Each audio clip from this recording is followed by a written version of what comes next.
What's going on, everybody? It's a Real Bro here, and today I'm bringing you a video guide on how to take on General Graardor by yourself if you suck at OSRS.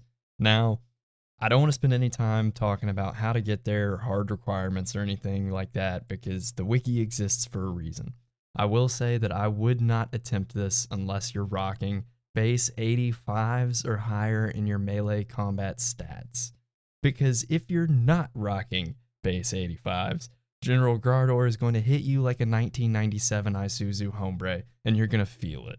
Now, maybe you have a Slayer task to take on General Graardor, or maybe you're just bored and you want to try something different.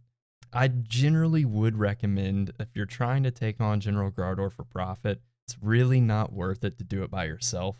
I did some very rudimentary math here and came to the conclusion that you have, on average, a 0.072% chance of getting a valuable unique drop from spending an hour of doing nothing but killing General Graardor.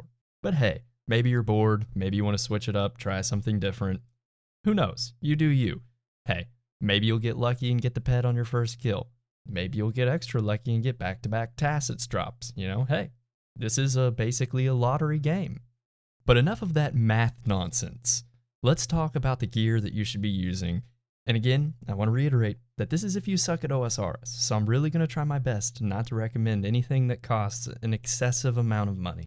So, your weapon should be the Abyssal Tentacle. I really would not recommend using anything other than this weapon. It has the best offensive bonuses of any weapon in the entire game that you're going to get for this price.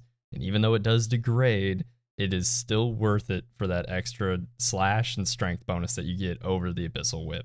I would pair that with a Bandos Godsword for the special attack that will reduce General Graardor's defense. That will help you so much in making the fights just a little bit shorter, because the longer that you stay in there, the more damage that you're going to take, and the less likely that you're going to be able to make it into a 2-kill trip. Up above, you will see my equipment recommendations. This entire setup costs less than 10 million gold. If you don't have the gold to get this set up, or if you don't have your fire cape or Barrow's gloves yet, go do that. It's not that hard. Get it over with. You only have to do it once. I'm kind of bold in my recommendation of bringing the Dragon Defender instead of the Dragonfire Shield, solely because the extra DPS is going to make the kill go much faster, and you're going to want that, I think, more than you'll want the extra defensive bonuses from the Dragonfire Shield. And there are some substitutions that you can make there. Like, if you have the gold for it, there is better gear. But again, this is a guide for people who aren't the best at this game. So I'm making a bold assumption here that you don't have full bandos, don't have a face guard, don't have prims, all that jazz. As for me, that's what I'm using in this video. But hey, as you'll see in just a minute, I'm pretty terrible at this, so I need all that extra defense. Hopefully you're a little bit better at this than I am. But even if you're not, the gear that I recommended before is only slightly worse. Just keep that in mind. All that extra defense, all that extra offense bonuses and stuff, yes, it does help, but it doesn't change the game entirely. If you ever need a confidence booster, just, go to any random world and you'll probably see some Venezuelans wearing the most budget gear possible, getting 10-kill trips. Like, come on.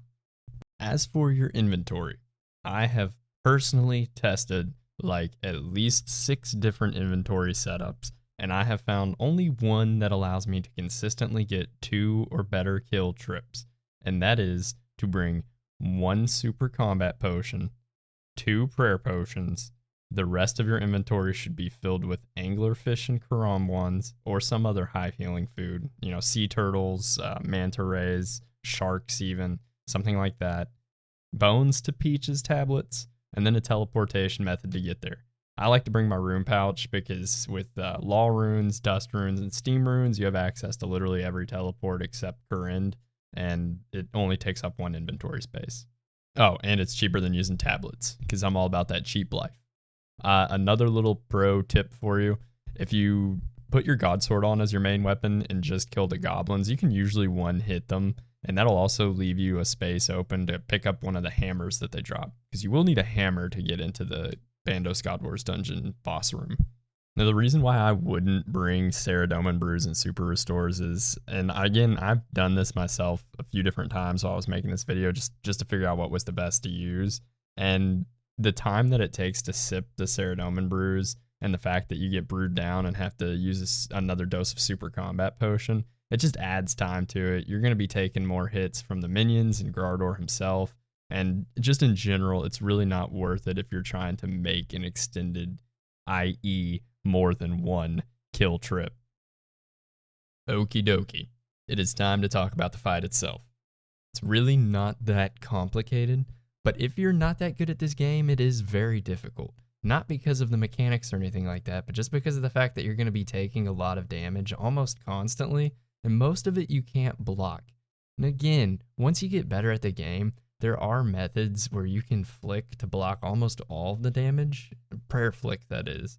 There's also the 5-0 method and all those advanced methods, but again, we're focusing this video on people who aren't good at this game, like me. So basically, all that you're going to want to do is attack him twice and walk under him. When you enter the fight, you can dump both of your specs into him, but generally the thing that I see a lot of people do is if they hit once with their spec weapon, they save that spec for the next kill. Me, I like to get that defense as low as possible, so I dumped both of them in there. But that's really all you got to do is keep your health above 0, attack him twice, and then walk under him. The thing to keep in mind is if you need to slow down and stop attacking to heal up, don't worry about it. Just do it. Do what you got to do. If you notice that your health is dropping to a point to where you could get stacked out, I would continuously focus on walking under Graardor and eating over anything else. Just like any other tough PVM in this game, a super important thing to keep in mind is to calm yourself down. Make sure that where you're clicking is where you want to be clicking. So like in this clip, you saw that I clicked examine General Graardor a bunch instead of walk here. That's a mistake.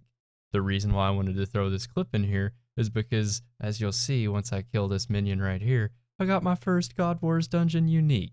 And I figured, hey, if I can share that with you guys and also show you what not to do, that's a win-win.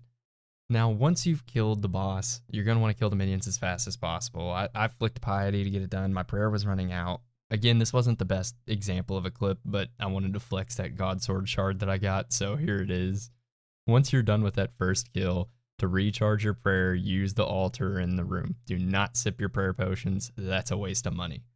After that, go for the second kill. I didn't get it here. I had to tele out. But generally, if you follow my advice about the inventory, like as you can see, I ate through all my food so fast. But if you do it correctly, you can easily get 2, 3, even 4 kill trips if you're pretty decently lucky. And that's all assuming that you're not that great at this game. My best trip to date, I got 3 kills solo. And again, I'm not that great at this game. If you're even slightly mechanically better at the game than I am, you can probably pretty easily get 3 or 4 kill trips.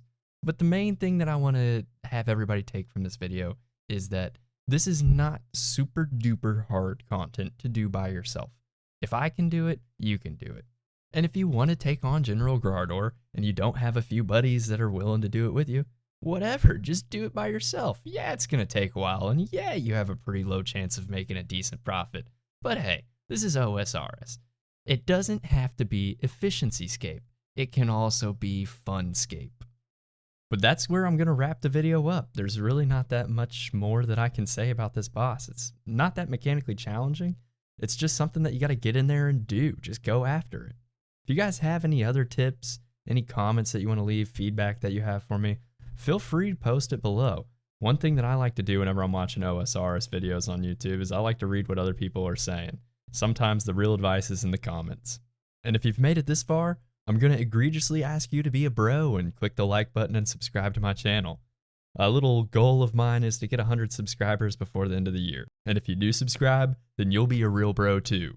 Currently, I am working on a combat achievements guide. It's taken me a little bit longer than it's taken me to make the bossing videos just because there's a lot of content in those combat achievements that I have to work through, and I'm still learning it myself.